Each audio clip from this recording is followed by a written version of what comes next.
listen, this is not a 9/11 truther segment. Please know that. We are not conspiracy theorists, and we don't have time for that brand of nonsense. But there are some very serious issues of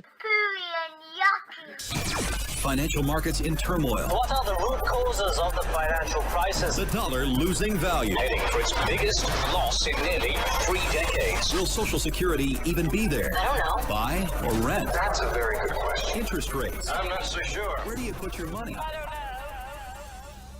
Is there a connection between the 19 hijackers from 9/11 and the Saudi government?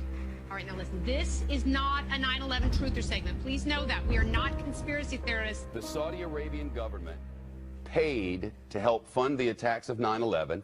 The FBI knows it, and the FBI covered it up. That's off some freaky website, right? Not this one. This one is the claim of the former senator from Florida, Senator Bob Graham, who was on the Intelligence Committee. We are not conspiracy theorists. First, they had a high and what has thus far turned out to be credible expectation that their role would not be exposed.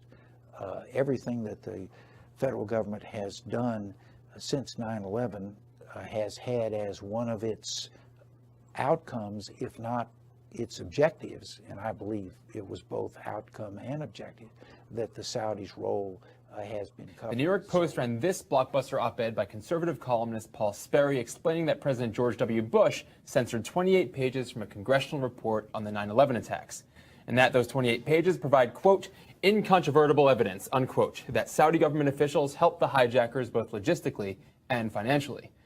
Plus, there's something else that I think people should look at, which is the fact is that Bush Cheney administration covered up a very crucial portion of the congressional research investigation into 9/11-1, and 28 pages that identified Saudi Arabian monarchy and Saudi ambassador at the time, Bandar, as complicit in helping and funding. Well, former Senator Bob Graham, a smart, serious guy, led a joint congressional inquiry into the attacks and served as chairman of the Senate Intelligence Committee back then. Here's what he said in an affidavit filed in a lawsuit against the Saudi government brought by families of the victims of 9/11 and others. Quote, this is the senator quoting, "I am convinced there was a direct line between at least some of the terrorists who carried out the September 11th attacks and the government of Saudi Arabia," close quote. Is it believable that these 19 people, most of whom couldn't speak English, most of whom had never been in the United States before, could have lived among us, in the case of one, for as long as 20 months without being detected, to have practiced such a complicated plot and then executed it so effectively without any outside support?